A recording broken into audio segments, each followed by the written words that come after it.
Home Improvement ran for 8 seasons, made Tim Allen one of the highest-paid actors on television, and gave an entire generation the most lovably incompetent handyman who ever picked up a power tool. But what the cast got up to after the final grunt is a story full of things nobody saw coming. Let's get into it. Number 1, we have Tim Allen as Tim the Toolman Taylor. The show made him a superstar. 203 episodes of grunting, overpowering everything, and somehow always ending up in Wilson's garden looking for advice.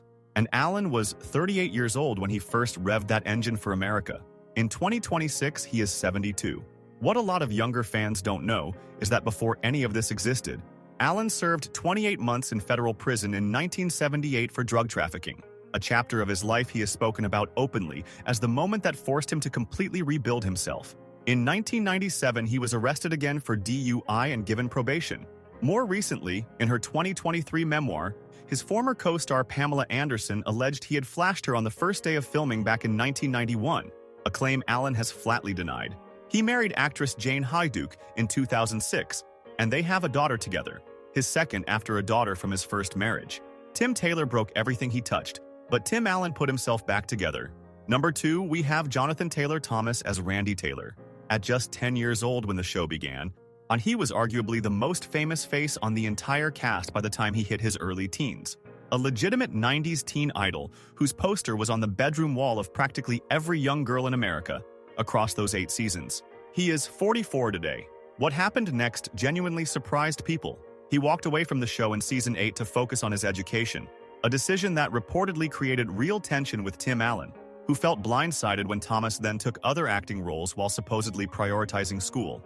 The two eventually reconciled, and Thomas even guest-starred on Allen's later show Last Man Standing, which put the friendship question to rest publicly. Since then, he has essentially disappeared from Hollywood, keeping his personal life completely private with no public record of marriage or children, one of the cleanest exits from child stardom anyone in this cast managed. Randy always had the sharpest answers, but Jonathan Taylor Thomas had the sharpest instincts about when to walk away. Number 3. We have Zachery Ty Bryan as Brad Taylor. He grew up playing the cool, sports-obsessed oldest Taylor son across all 8 seasons, starting at just 9 years old and finishing at 17. The full stretch of his teenage years lived entirely in front of an audience of millions. He is 44 today. His story after the show is one of the most difficult in this entire cast. In 2020, he was arrested for 4th-degree assault and strangulation of his then-girlfriend. And in 2023, he was arrested again on felony assault and DUI-related charges. That same year, a Hollywood Reporter investigation alleged his involvement in a fraudulent cryptocurrency scheme that cost investors significant amounts of money. He had been married to Carly Matros from 2007 to 2020 and has 4 children from that marriage, with 3 more, including twins, from his current relationship. Brad Taylor spent 8 seasons being the kid who had everything figured out. But Zachery Ty Bryan's real life told a very different story. Number 4, we have Pamela Anderson as Lisa. She was only 24 when she spent 2 seasons as the Tool Time Girl, the role that introduced her to a national audience before launching her into one of the most talked about careers and personal lives in entertainment history. In 2026, she is 58.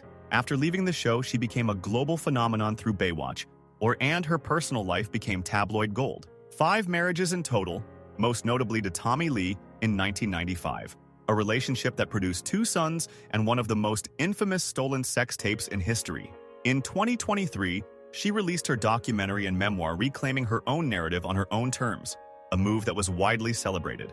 That same year, her allegation in the memoir that Tim Allen had flashed her on the first day of filming back in 1991 reignited enormous media debate. She now lives quietly in her native Canada. Lisa handed out tools on a TV show for 2 seasons, but Pamela Anderson spent 3 decades being the story herself.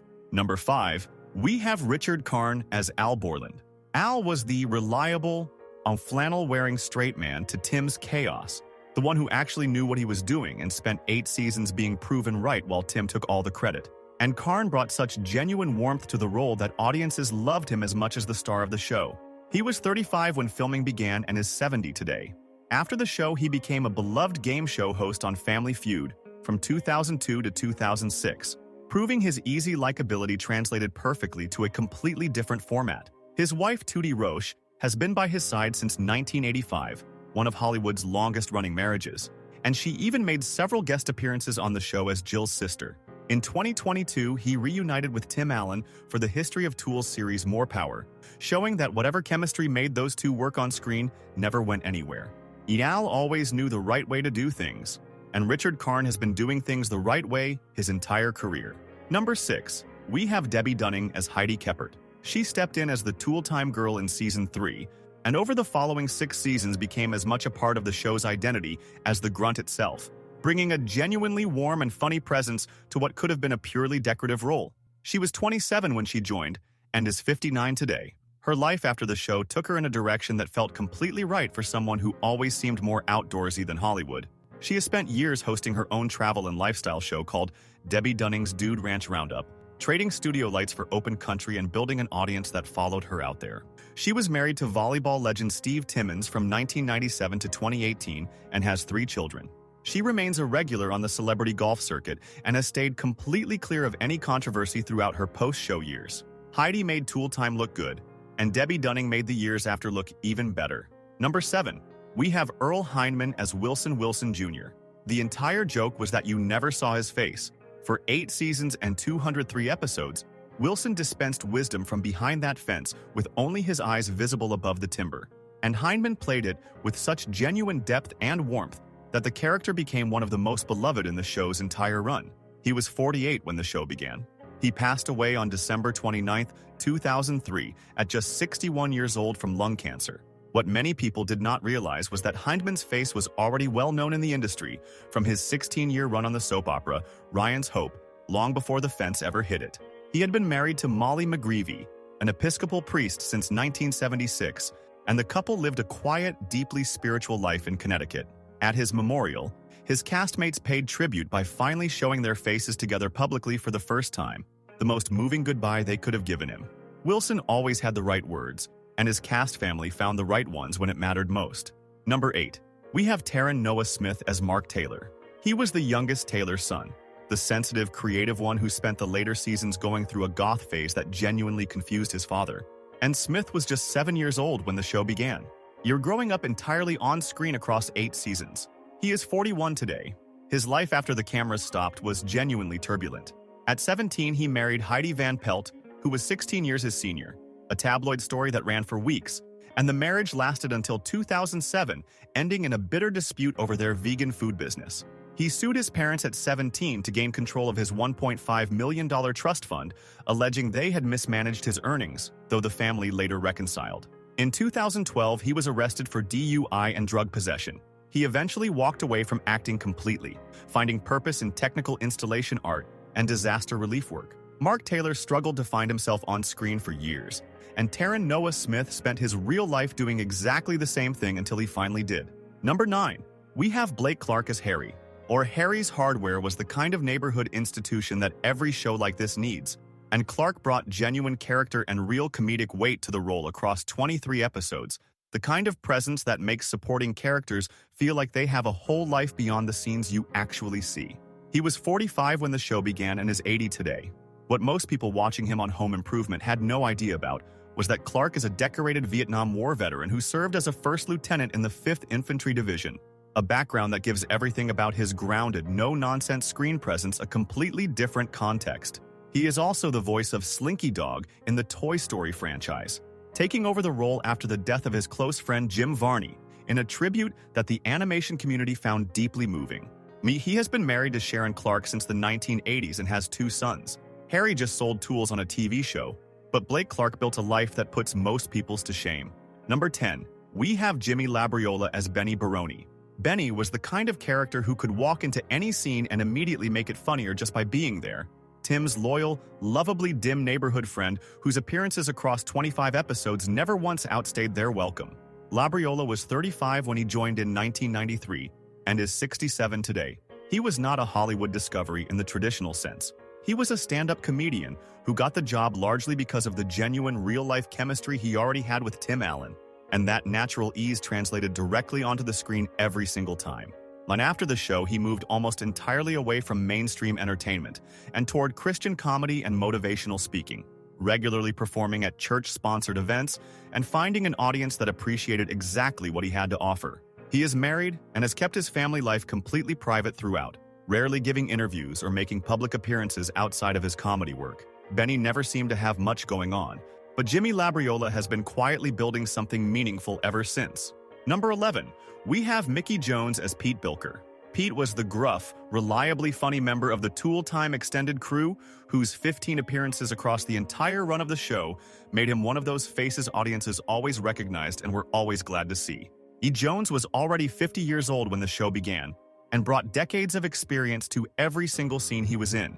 He passed away on February 7, 2018, at 76, following a long illness. What most people watching him on Home Improvement never knew was that before Hollywood came calling, Jones had been a world-class drummer. He played for Bob Dylan and Kenny Rogers, touring at the highest level of the music industry before transitioning into acting. He was married to Phyllis Jean Starr from 1980 until his death and had 2 children. In a career that spanned both music and television at remarkable levels, he carried himself throughout with the easy, unpretentious warmth that made him one of the most universally liked people in the industry. Pete just showed up and did the job, and so did Mickey Jones for his entire remarkable life. Number 12, we have Casey Sander as Rock Lanigan. Rock was Tim's construction buddy, the kind of no-nonsense, practical presence that grounded the Tool Time world whenever things threatened to get too absurd.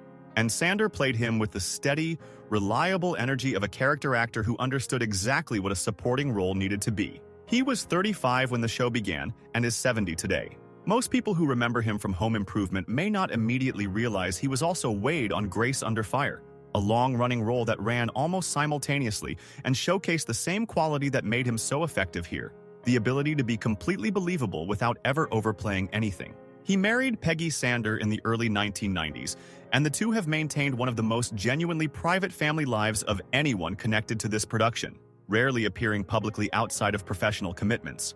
No legal trouble, no tabloid drama, no controversy of any kind across a career spanning decades. Rock Lanigan was the most dependable person on the worksite, and Casey Sander has been exactly that throughout his entire career. Number 13, we have William O'Leary as Marty Taylor. Tim's younger brother only joined the show in 1994, but across 30 episodes, Marty became a genuinely warm addition to the Taylor family universe.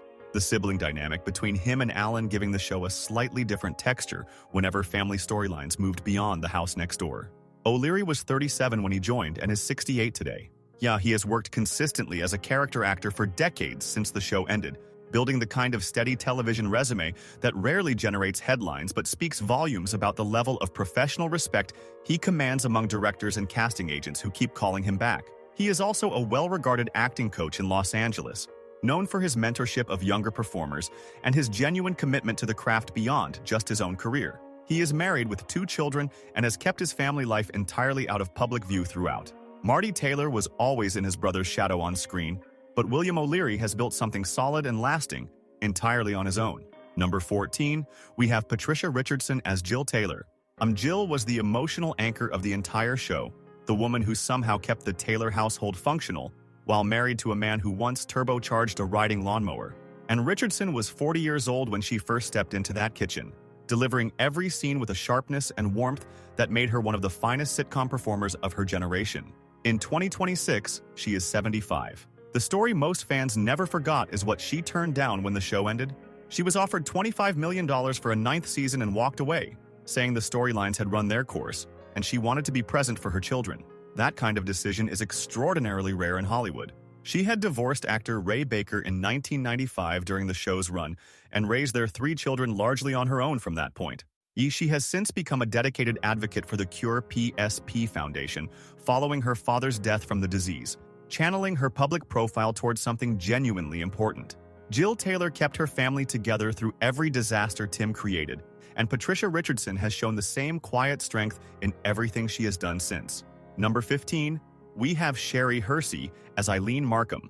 Al Borland finally finding love was one of the show's most genuinely sweet ongoing storylines, and Hursey played Eileen across 16 episodes with enough warmth and grounded humanity to make audiences actually root for them to work out. She was 38 when she first appeared in 1993 and is 71 today. Her life away from the screen has been shaped by a deep commitment to children's welfare.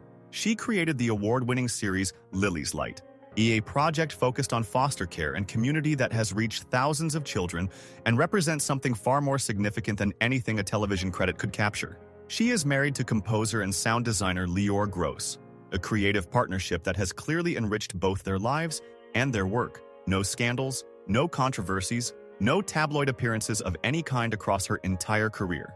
Eileen was the woman who saw something worth loving in Al Borland, and Sherry Hursey has spent her real life seeing something worth fighting for in children who needed someone to notice. Number 16, we have Charles Robinson as Bud Harper.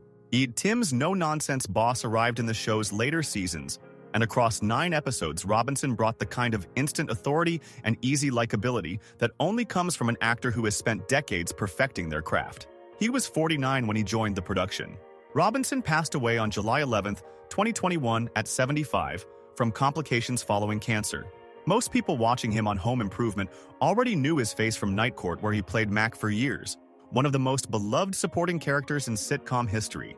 He was survived by his wife Dolphina and 4 children, and the tributes that poured in from across the entertainment industry painted a picture of a man who was as generous and warm off-screen as every character he ever played suggested. There was not a single person from his decades in Hollywood who had a bad word to say about him, which in this industry is perhaps the rarest achievement of all. Bud Harper kept Tim Taylor in line at work, and Charles Robinson kept himself in the kind of integrity most people only manage on screen. Number 17, we have Gary McGurk as Dwayne Hoover. Dwayne was one of those recurring neighborhood presences who appeared across 12 episodes without ever needing much explanation, just another face in the extended Tool Time world who felt completely at home every time the show needed him. McGurk brought a natural, unforced quality to the role that made Dwayne feel like someone who had always lived on that street long before the cameras arrived. He has maintained an almost completely private life throughout his career. I are the kind of working character actor whose face registers immediately with audiences while his name remains largely unknown outside the industry itself. No public scandals, no major tabloid moments, no dramatic career pivots. Just consistent, professional work across decades of television that represents exactly the kind of quiet contribution that holds productions together without ever getting the credit it deserves. In a cast full of people whose personal lives generated enormous headlines, McGurk simply showed up, did the work, and went home. Dwayne was always just there when the show needed him, and Gary McGurk has made an entire career out of being exactly that. Remember when movie posters weren't just advertisements, they were moments. I've put together a curated collection of over 1,000 legendary 70s, 80s, and 90s movie posters. It's perfect for collectors, nostalgia lovers, and anyone who grew up during the golden era of film. You can grab it right now using the link in the description.